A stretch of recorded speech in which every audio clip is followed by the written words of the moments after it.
Hi everyone, I'm Emily Lynch, Associate Curator of Research here at the North Carolina Zoo.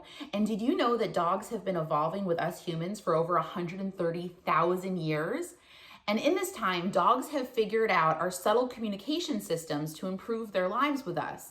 Pointing, for example, is something that we use on a daily basis. And even babies at around 1 year old can figure out how to point and understand what that means. The interesting thing about pointing isn't necessarily just about the finger. It's about that an actor is showing the recipient something and the recipient is understanding that I have my own intentions. And even our closest living relatives, the chimpanzee with their big brain, cannot understand or figure out what a point means.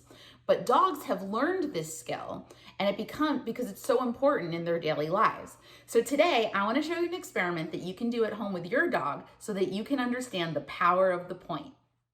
So for today's experiment, you will need 2 plastic cups, preferably a solid color so that your dog can't see what's inside, some kind of treat or meat that they're motivated to eat, your science notebook that I've been using in all my experiments, where you have the number of trials in one column and the results of the trial in the other. This will be which cup your dog goes to, if it's the pointed or the non-pointed cup. And as usual, I'm gonna recommend you do at least 10 trials so you can find some sort of pattern. And then finally, you'll need your cute puppy. Here, Hammy's gonna help us today. So Ham is now in a secure location out of sight, and I'm gonna set up the experiment. I'm gonna put a treat, in this case pepperoni, her favorite, under each cup on the floor, a few inches apart, and I'm going to sit in the middle. And then Ham's gonna be brought back into the room on the leash to watch me point at a cup. I'm gonna sit right here in the middle, and I'm gonna point at one. There's the same treat in both of them. And what we want to see is whether or not Ham is choosing the cup that I'm pointing to or the other one. And as we go through each trial, we'll see if a pattern emerges to see if she prefers to follow to the cup that I'm pointing at. So let's go get Hammy.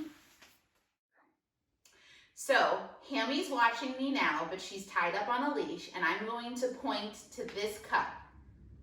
Now they both smell the same. Let's see if she goes to the one that I'm pointing to.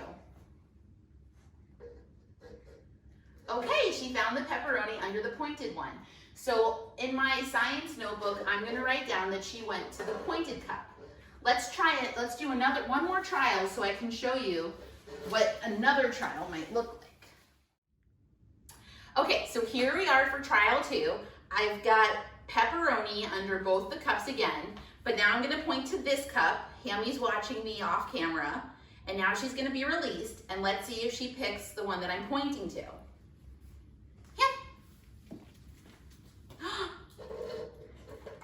Looks like Hammy understands something about pointing. So what did you find? Did your dog go to the cup that you pointed to more than the other cup? I think it might be clear that dogs have picked up something about human communication, and that's pretty cool that they've been evolving with us for such a long time that they understand nuances and facets to our language that other species have no idea about. Anyway, thank you so much for joining me today on Pet Detectives. I'll see you next time.